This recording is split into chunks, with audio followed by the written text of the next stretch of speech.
Hello there, everyone. Welcome back to some more Let's Play the Occult Chronicles. We left off, Kira Island is investigating the first floor, finding more proof that there is vampire activity here. And it's going to probably appear, will happen this way, that she's going to be investigating it herself and trying to stop these vampires, actually finish them off, as it were. At the moment, she was running around turning in quests that she had picked up, and she's earned quite a bit of experience points for herself. She's actually looking pretty decent. We're going after a Pentacles increase, then a Cups increase, and then we'll be grabbing bones of Cups and Pentacles. Alright, to that end, let's continue exploring the mansion. I could, I think, double back for this quest, but I would like one more point in Pentacles before I do so, I think. So let's keep moving. We're going to go over this way and explore the grand dining room next. I don't think we're ready for any of the outside places until I gain one more Cups. A Class 1 haunting. Suddenly you see the dim glow of a formless ghost just ahead of you. It seems to just hang in the air. It may be the most basic of spectral creatures, an unformed psychokinetic disturbance, but it's a spirit all the same, and it would frighten any flesh and blood human. Well, if we get Pentacles, we'll have a chance to resist this.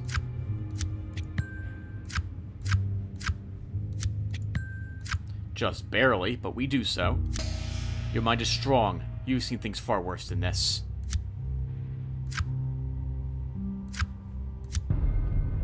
The haunting manifests itself as a dim ball of light. It has no sense of its previous life or existence. It wanders hopelessly lost. You should exercise caution. These haunts cannot be reasoned with, and they are lethal if disturbed. So we will attempt to destroy the ghost. Note the difference, by the way, in the difficulty between Get Her and Destroy the Ghost. The game has added 4 more points of difficulty to this, because normally these are exactly the same. You decide to use your psychic talents to dispel the ghost and send it to the spirit world. It will most likely resist. To be fair, I suppose if the game didn't make it tougher, it would be too easy. You'd steamroll everything very quickly. However, it really detracts from feeling like you are gaining a ton of power in the game. Let's use the Queen and just be done with it. You engage in a psychic duel with the ghost. It turns its mindless anger and desperation against you, but you prevail. You feel that whatever it was before would thank you for the peace you gave it.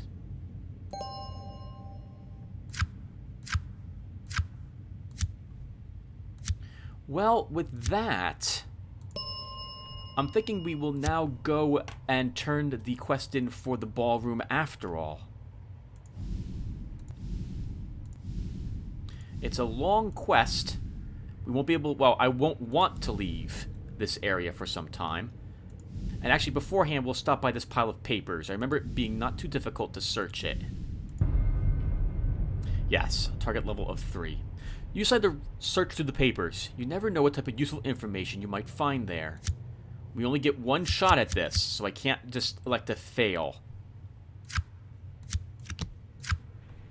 We will use the king. I want to win, and I want to use lots of points, and I'm nervous. Alright, good, that we wouldn't have been able to use the king, but it looks like we would have. Oh, darn it. The odds of it being a face card for my King of Wands was not very high, which is why I didn't play the 4. You don't come across anything earth-shattering, but there is enough information here to boost your confidence that you are on the right track.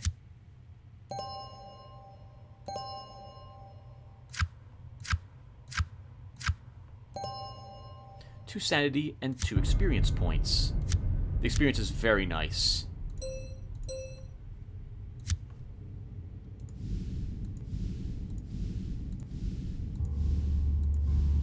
Alright, let's turn this quest in. The ghosts explain that the band will not play without its pianist, and they have no idea where the fellow is. Oh, we've already read this a long time ago. Let's tell the ghosts.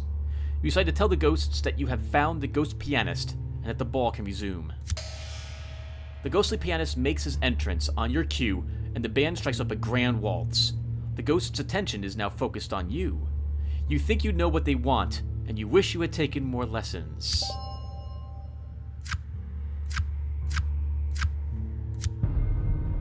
Let's leave this alone at the moment to put another point into the cups. And next, it's either going to be... It really has to be the bones next, I think. Or a spell. Actually, we should grab an Atlantean spell, then a bone of cups, and then a bone of pentacles. This quest is now open to us. We can start this whenever we want. We will have more difficult dances to do, and we must complete 3 of them. But if we fail... Actually, I think if we fail, we start the entire quest series over again. I believe you get a decent edge, dancing with ghosts is what it's called, at the very end of this. Actually, why don't we do this now while we're here? It will be tricky, though. But we'll do it anyway. Your first partner steps up and the introduction is made. Before you know it, you are waltzing around the floor. I wonder if Kira becomes like spectral in order to dance with the ghost. Hello, Knight of Wands. We can take you with our queen.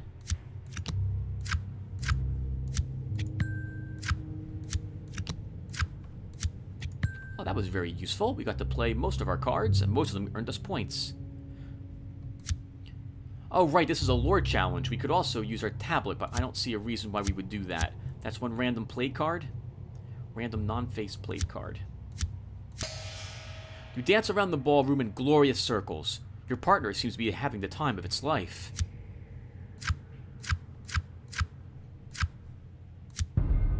The ghosts seem quite pleased with your dancing ability. The polite applause tells you that they want you to continue. Your second partner steps up and the introduction is made. Before you know it, you are waltzing around the floor. I don't think we're going to win this one, though. Let's try using our tablet. Nope. Didn't make it on that.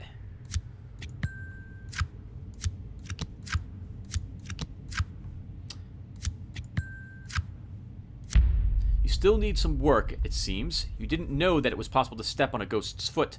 The dance awkwardly comes to a halt, and you feel psychically drained. So now we have to start the whole quest series over again, if we so desire.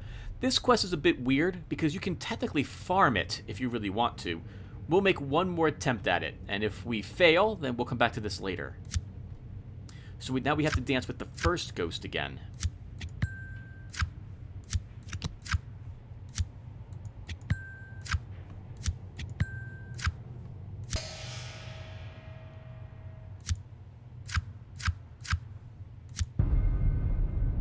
Okay, this time is for real. Let's see if we can actually dance with the second ghost successfully.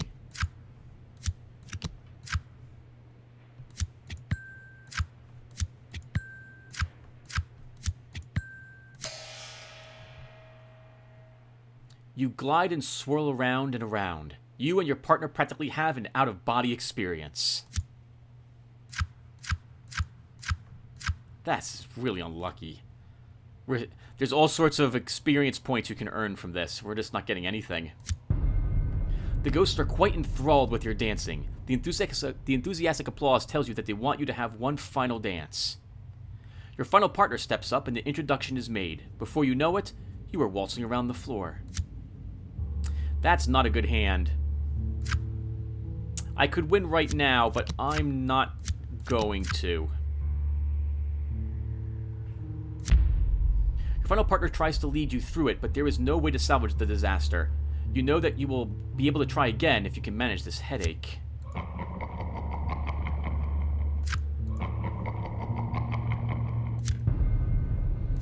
Okay, we'll come back for that when we raise our wands level 1 point, I think. That's a shame, actually.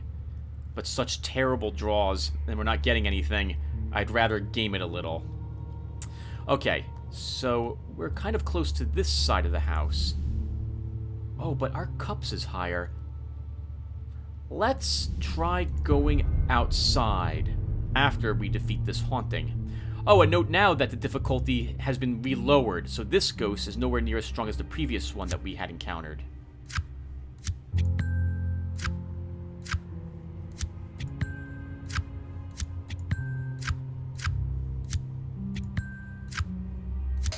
We destroy that one as well.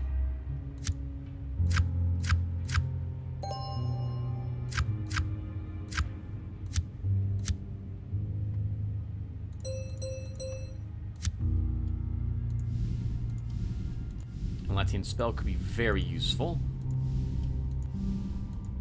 And I guess we'll go outside this way and see what waits for us out there. We might not be quite ready for this, but we'll try anyway. I generally do not adventure out here, and I have done no modding to the creatures that can show up in the gardens. Oh, the graveyard. This is a big open area and likely to have gravediggers in it somewhere. This is gonna result in another story token being drawn just for me exploring this outside. We'll make a search around, but I'm really only interested in question marks. Oh, hello. What is this? I don't think I've ever seen this before. A crypt.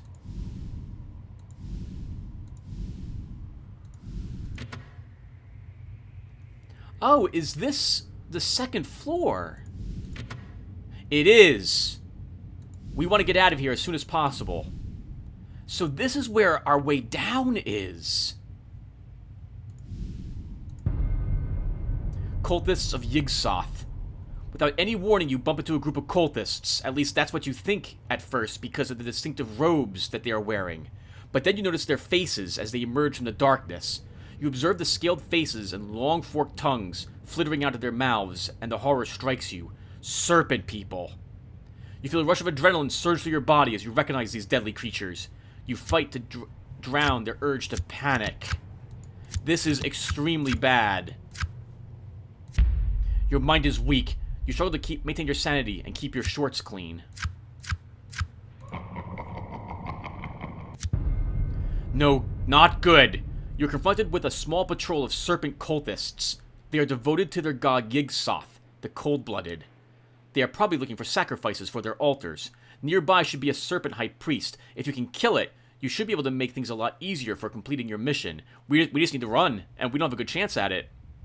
You get the feeling that this is a fight best avoided. You turn quickly to run. And we somehow manage it. Wow, that is incredible.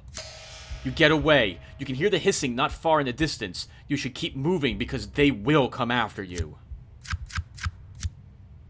So, I don't know if I've had the opportunity to show this very often. See this symbol right here? That's them. They are active. They are going to chase us all around the mansion. We need to leave. This was a happy accident walking in here. I was going to skip this area. We actually have to do this area in order to complete the game, though. We'll have to go downstairs through the crypt. And they'll be guarding it down there. That question mark is probably the High Priest of Yigg-Sothoth. Alright, we apparently have managed to ditch the cultists. Unreliable food sources. The protectors who served this vampire coven have been having problems finding fresh blood for their masters. All challenges that involve pentacles as a primary suit receive a +1 modifier to the number of trick cards placed on the board while this story icon is active.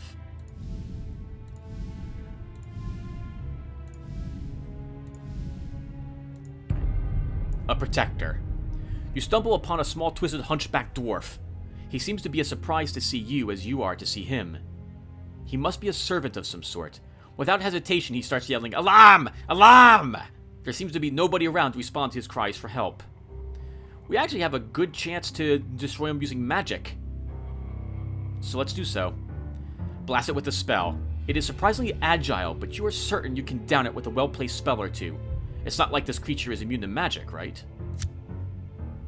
Well, it might as well be. We didn't get any face cards. We have 2 aces in our hand.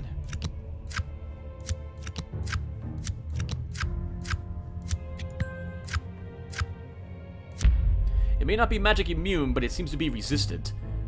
Use spells? Come on, Tim. I wrote this. Ooh, sorry about that, everyone. Use spells.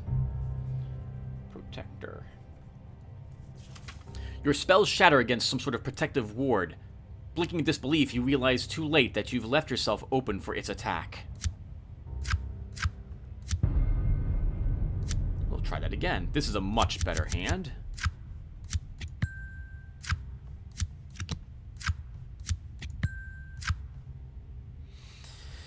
We earn another Cups card. The odds are not good. And even then, it's a 50-50 shot, basically, that our 7 could take that card. We'll use our Queen now. You dodge its attacks and unleash your magic on the foul thing. Soon it lies twitching on the cold stone floor. You hasten away, none too eager to see if its call to arms summons worse creatures.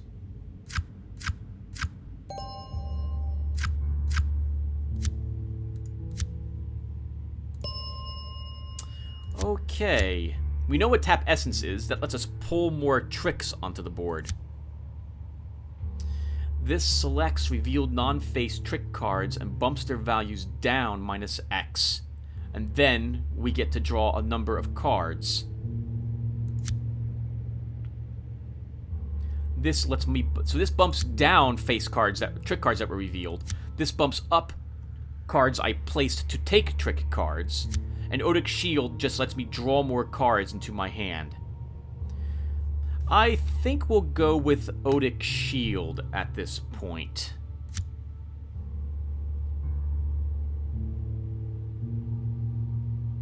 And we'll aim for a Bone of Pentacles next.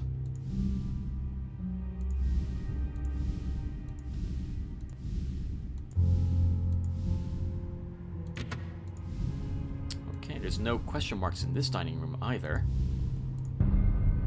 A doorknob monster. You see a typical wooden door. However, when you go to turn the knob to open it, it transforms into a vicious mechanical mouth that sinks its teeth into your hand. The pain is agonizing, and you pull back your hand in alarm, only to find it hasn't been hurt at all. We have a good chance to force ourselves to grab the lock. We don't have a bad chance to bash the door in either, but let's try grabbing it. You're pretty sure that this snapping doorknob is just an illusion. You were bit and felt a sharp pain, but there was not a single mark on your hand. Well, we have a miserable draw. I don't think I really want to fail this if I can help it. You grab hold of the doorknob and it seems to swallow your entire hand into its metal mouth. Intense pain lances up your arm and you feel like your hand is being gnawed off. But you persist, and eventually the pain fades and your vision clears. Your mind has overcome the horror of the protective illusion that was cast on the doorknob. Oh, another way down! Interesting. There are 2 ways downstairs today. I don't want to remain down there. We're no match whatever shows up downstairs. The Iron Maiden. You approach what appears to be a metal coffin. Suddenly you stop dead in your tracks. A wave of horror sweeps over you. The coffin is actually an elaborate Iron Maiden, and it radiates a pure evil that undermines the foundations of your sanity. You steel your mind against the thing that occupies the metal monster. You feel it probe your mind for some weakness.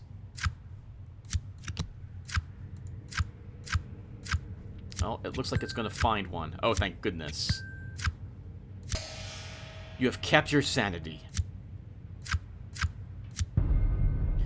You sense the ancient evil that resides in the steel monster.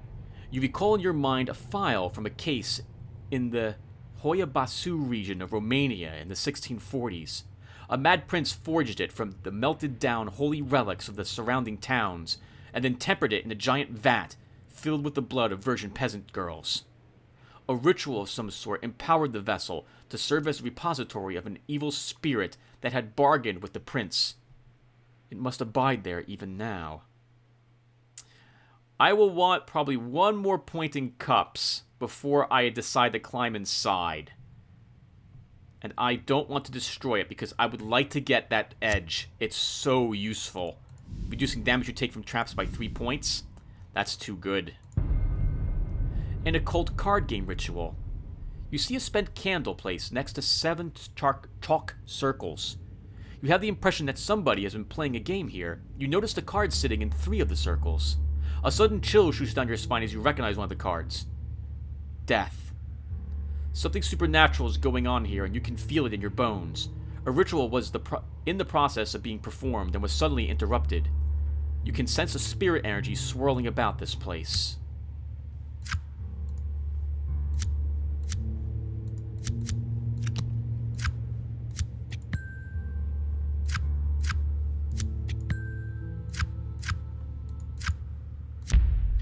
Your mind is weak. The supernatural energy invoked by the deck ritual sweeps your mind up in a dark vortex and everything goes black. You struggle to maintain your sanity. Alongside death sit despair and darkness. The unseeing eye seems to preside over all three. This is a very unusual deck. You can't place it exactly from memory. You think it might have originated in the Balkans, but you are not sure. You study the setup carefully and decide what to do next. Let's try to decipher the game. You decide to try and examine the card game set up more closely to see if you can identify it and what it was trying to do. Well, that's really lucky. Take the page with our Ignite and we win the challenge immediately.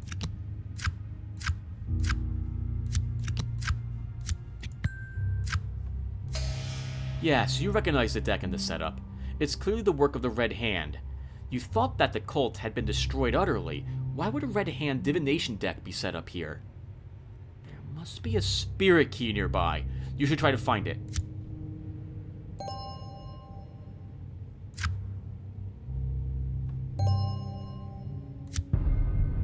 If you find the key, you can play the deck without the worry that you might precipitate some catastrophic event. You suspect that it is nearby. A key for a deck created for the Red Hand will most like bear the mark of the Red Hand somewhere conspicuous. You will know it when you see it.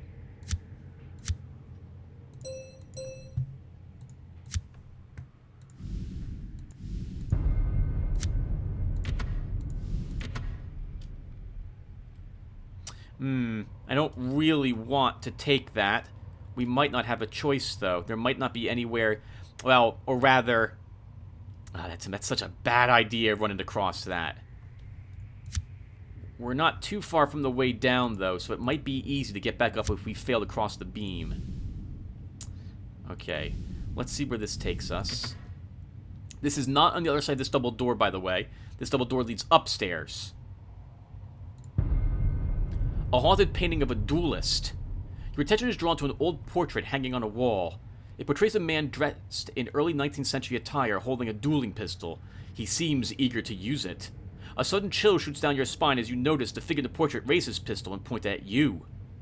Your eyes widen in disbelief as the figure in the portrait cocks the dueling pistol with the maniacal smile on his face. You wonder how a ghost pistol works.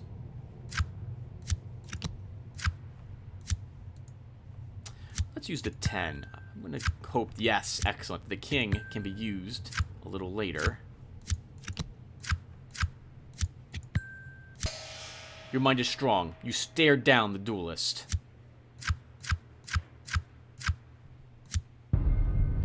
The ghostly duelist remains poised for a duel. You sense that is what it wants. The first move, however, seems to be yours. Oh! We can communicate with it! You decide to use your psychic talents as a medium to talk to the belligerent ghost to find out what it knows. Hanging on this wall for so long, he must have seen a lot of interesting things. I have never done this, ever.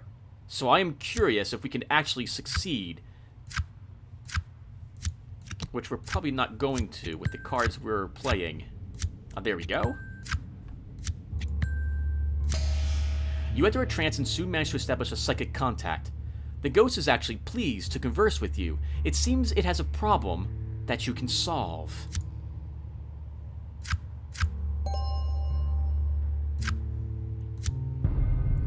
I thought for a moment that you were the coward's second, but he will not show himself. You haven't by any chance seen that groveling cur anywhere? There is a matter to be settled on the field of honor, and I demand satisfaction.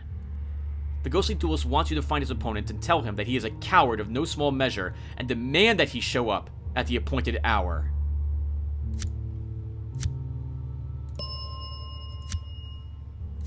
We should now be able to cast our Odic Shield. Next, we're going to grab, I think, either a cups or a bone of cups. We probably should go for the bone of cups. You notice a row of sculpted marble busts against the wall. You count 4 until you notice that one has fallen to the floor and subsequently cracked in half. A sudden chill comes over you as you watch in amazement as the faces on the busts begin to move. Lips pucker and cheeks flex as if they were warming up for something. And then, they begin to sing. You hold your hand to your ears, but the ghostly singing will not cease. Some jingle about grinning ghosts flows from their lips, and you just wish the noise would stop. It might drive you crazy if it doesn't. I'm really murdering the sentences here today.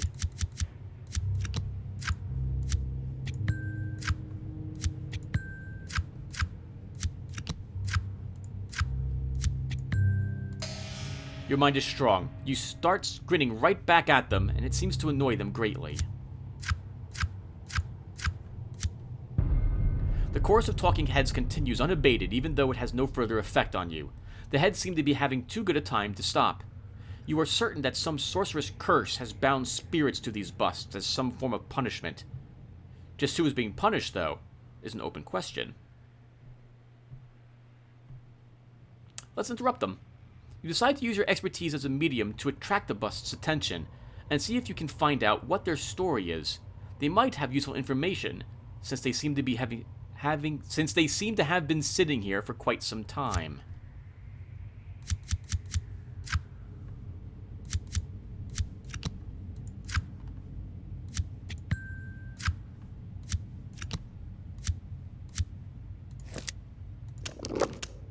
Darn it, chose the 8 instead. You enter a trance and start singing along with them. It's painful, but by messing up the wards and being dreadfully out of tune, you soon get their attention. They are begging you to stop. That's when you take control of the conversation. The busts were once members of a family that resided here. The story is muddled and conflicting from the various heads, and you are sure they are lying about what happened to some extent. But the short of it is that they were cursed by a Black Lodge sorcerer. They are unanimous in their opinion, though, that you can help them. The sorcerer also cursed a statue of a gargoyle. It resides somewhere in the house and contains a coin inside that, when used properly, can break the curse. Malevolent shadows. You are surprised by a sudden flickering of shadow that spreads out all around you. You feel like you are being choked by some invisible force. Your eyes bulge as you fight to grasp for air, and the dark shadows swirl around you.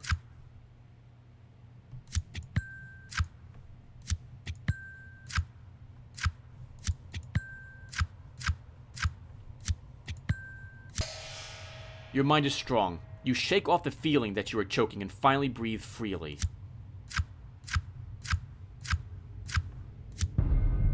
Two creatures of shadows swirl around you. You recognize immediately that you are dealing with a type of ghostly creature that feeds off human emotions, fear and pain being the most succulent. You can either stand firm and fight them psychically, or run and hope to fight another day. Remember everyone that I have modded this guy? I have added Shadowbox them as an option. Actually, we have a better chance to win that way. The game has increased the difficulty for the Dispel by 3. Normally it's 7. Why don't we Shadowbox them? Why not? You throw a few jabs and notice they actively avoid the shadow of your punches. For a second, they hesitate, and that's when you realize you can take them. It's going to be a bit of touch and go, though. Metaphorically speaking.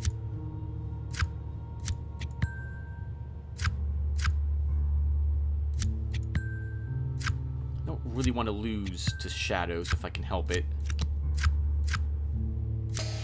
Not many people are afraid of their own shadows, let alone others. Looks like these nightmares should have been, though.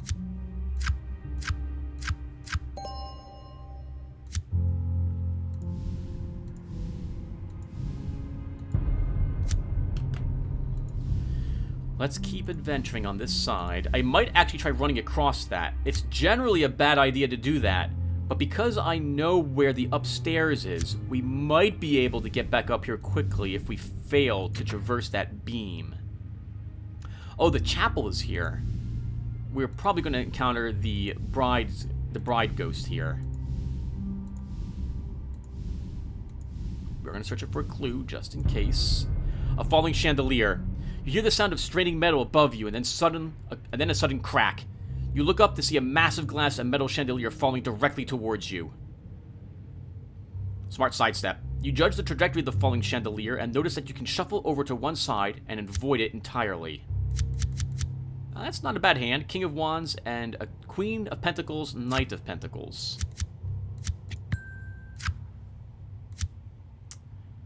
I'll risk that we can use the King.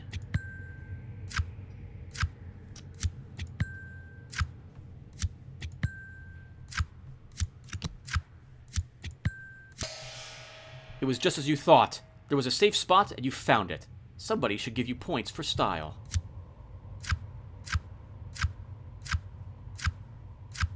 I was about to say, come on, give me something for a trap. Traps are tough. I'm glad I get 3 experience points for that.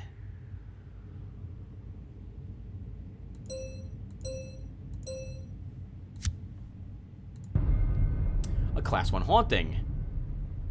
We will destroy this ghost, assuming, of course, we can get what we need to do so.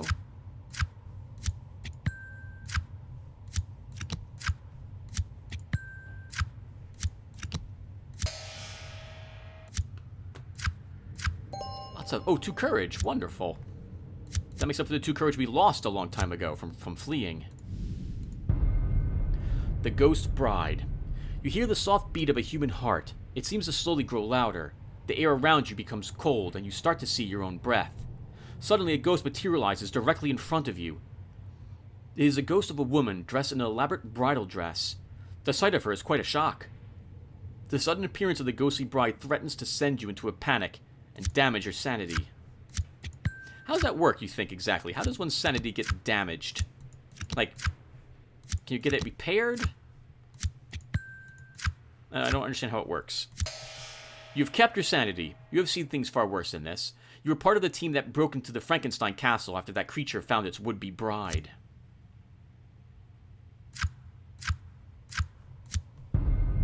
A ghostly bride hovers in front of you. You are alarmed to notice that she seems to transform herself across a range of apparitions. At times she is a vision of calm, innocent beauty, and then her eye sockets seem to empty and she appears fully skeletal, a harbinger of wrath. You sense some traumatic event has bound her here, and she seems to be longing for the return of something. Well, let's try to communicate with her.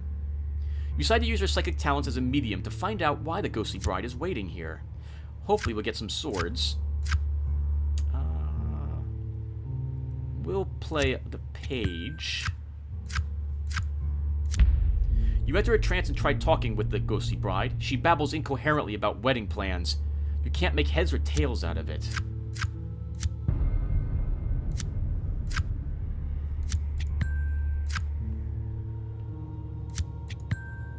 We'll go for the victory.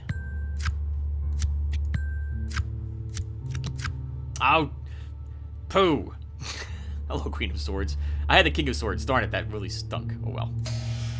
You enter a trance and soon are talking with the ghostly bride. She explains that she is waiting here for her betrothed who is late for their wedding. She wants your help.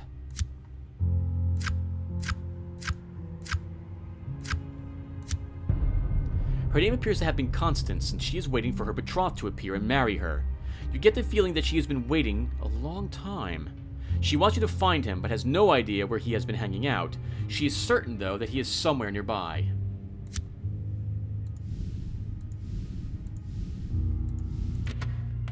Oh, we might be able to avoid having to run across the beam. This is a really eerie hallway. Oh, look at the demon face there. Was that a spider? I think it's a face, with this being the mouth. A workshop. Hello, workshop. The bas-relief face. You have come up a large bas-relief face mounted on the wall. Its features are worn and it looks quite old. As you stare at it, you start to feel uneasy. Suddenly, you realize that the mouth is moving its lips ever so slightly, and then you hear the mumbling. It starts as a whisper, but you can't get it out of your head as it grows in intensity. If this keeps up, you are certain it will drive you insane. You fight to keep the mumblings from overwhelming your mind. You can't understand any of it, but the droning noises seem to want to burrow deep into your skull, and that can't be good.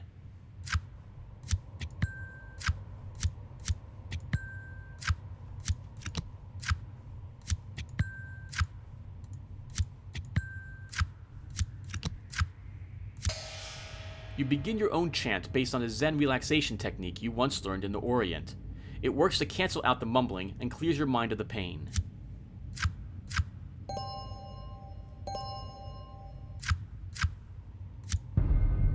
The face on the wall looks amiable, but you know otherwise. The lips continue to move, but the mumbling is barely audible. Examining the bas-relief more closely, you notice there is a pictograph script of some sort disguised within the frieze that encircles the face. You sense eldritch sorcery at work here. The bas-relief could be an enchanted or cursed, or merely serving as the physical nexus of some malevolent force. You realize that you should proceed with caution. Let's decipher the pictograms. You decide to take a closer look at the strange pictograms hidden in the frieze that surrounds the bas-relief face. You think you recognize some of the symbols as variants on the Indus Valley seal stones. Perhaps you can decipher them. They might help you understand the strange mumbling, or perhaps even warn you of any danger from the eldritch sorcery that permeates the face. We have no sword cards, which means that we're going to get a lot of sword cards up here.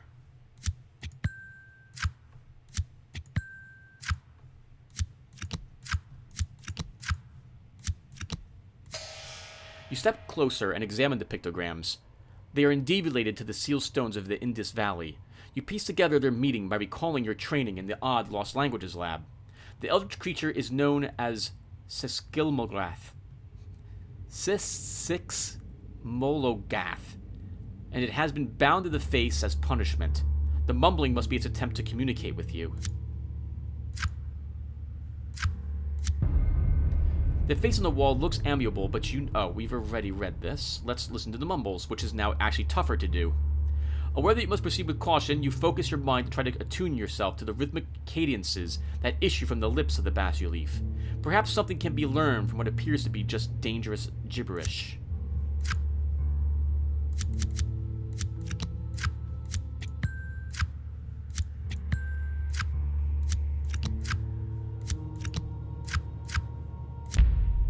Can't keep the buzzing from overwhelming the barriers that you put up.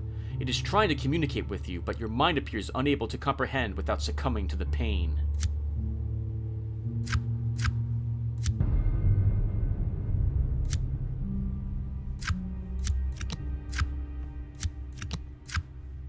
Ooh, very nice. The Queen of Wands shows up, and we had the King in our hand. And that was the only card we were able to take anyway. You slip into a trance, and the words take shape in your mind.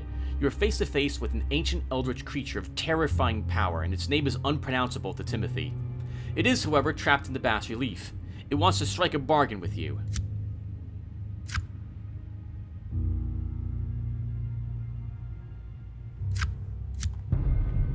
The bas-relief face seems to almost be smiling at you, and it makes you uneasy.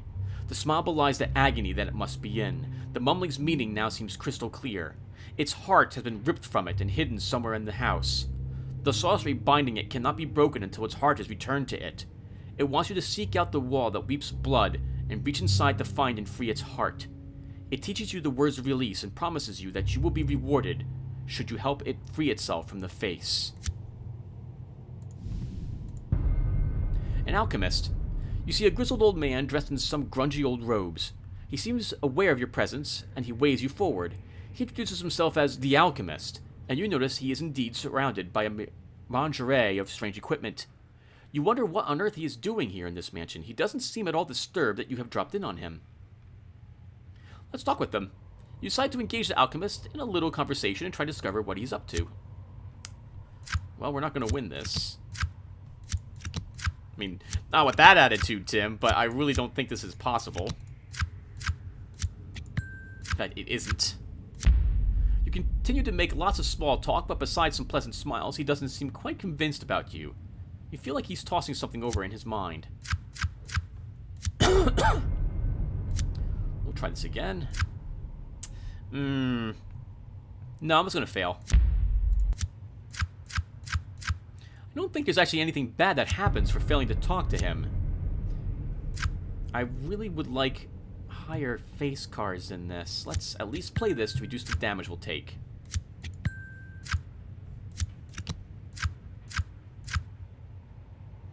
That's 3 points. I'm going to fail again.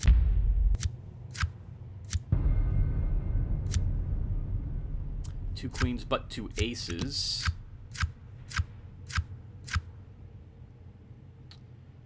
This is worth 1, 2, 3, 4.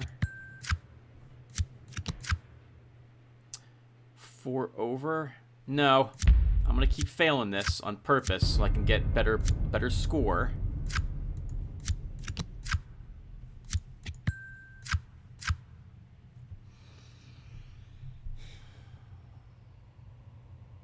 Let's take it.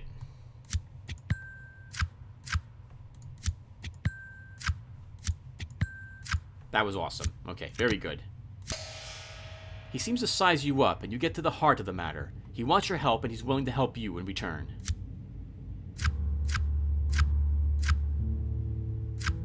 Still nothing. Yes, young master. You will suffice, I think. I cannot leave this room because... I cannot, but I need my papers returned to me if I am to complete this great work I have set out to finish. My legacy, you see. He wants you to recover some papers that are nearby. The papers are warded, so you must speak the words of release when you find them. He can't remember exactly where. He mumbles some warning about competitors, and then sends you on your way.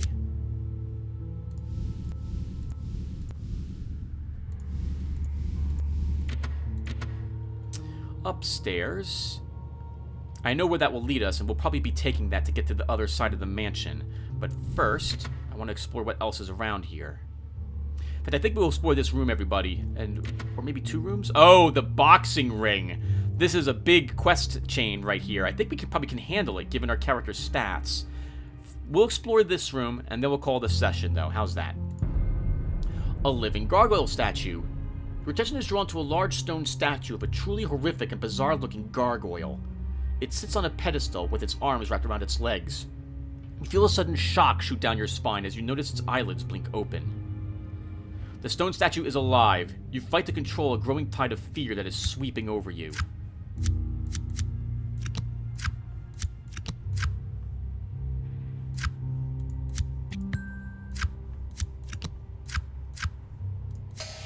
Your mind is strong. You have seen things far worse than this. The gargoyle stretches itself out and unfurls its large wings. You note its razor-sharp claws. Before you realize it, it moves forward to attack you. I guess we'll just have to use sorcery against it. Sometimes it's best to fight fire with fire. In this case, you think your sorcery can dispel the energy that is animating this creature. Well, it's not a bad hand, I guess. Knight of Pentacles and Page of Cups. We could draw more into our hand with Odic Shield, but I'll wait to see what we can play and what tricks we can take from it first. That's a shame.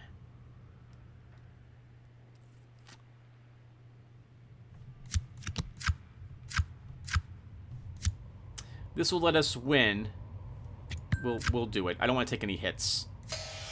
You unleash a wave of sorcery that rips the gargoyle apart. You wonder if you are that good, or whether this is some type of trap. We get no picks, and we automatically get the beggar's coin, which also gives us a -1 penalty. Let's turn this in now, and then we'll call the session. This will get it out of our hand,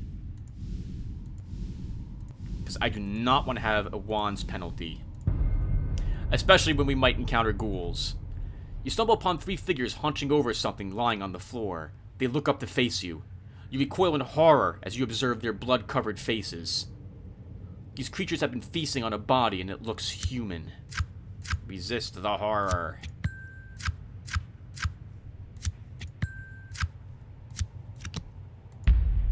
Your mind is weak. You struggle to maintain your sanity.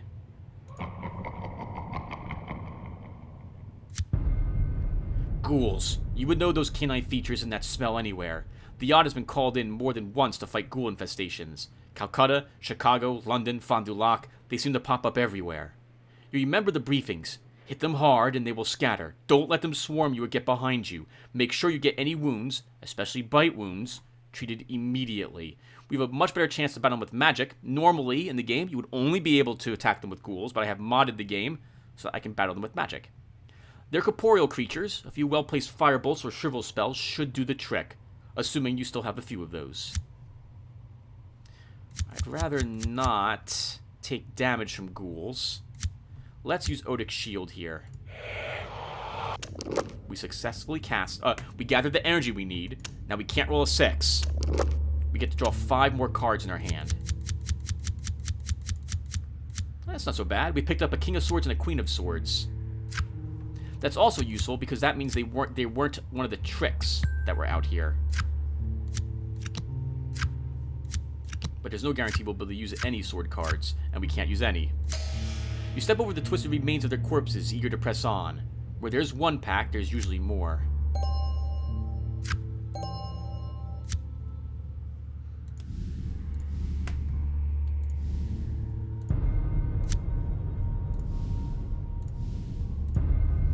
Okay.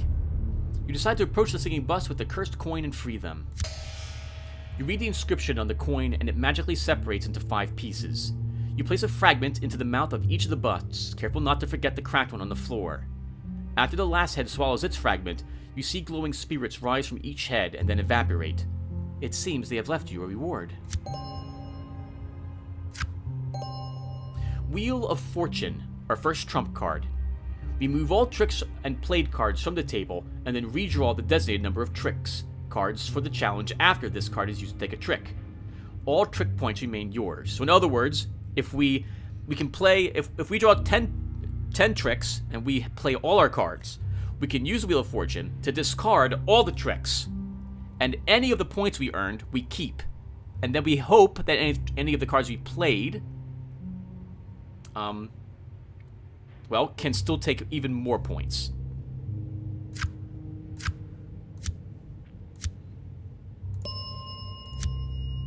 And there's our Bone of Wands.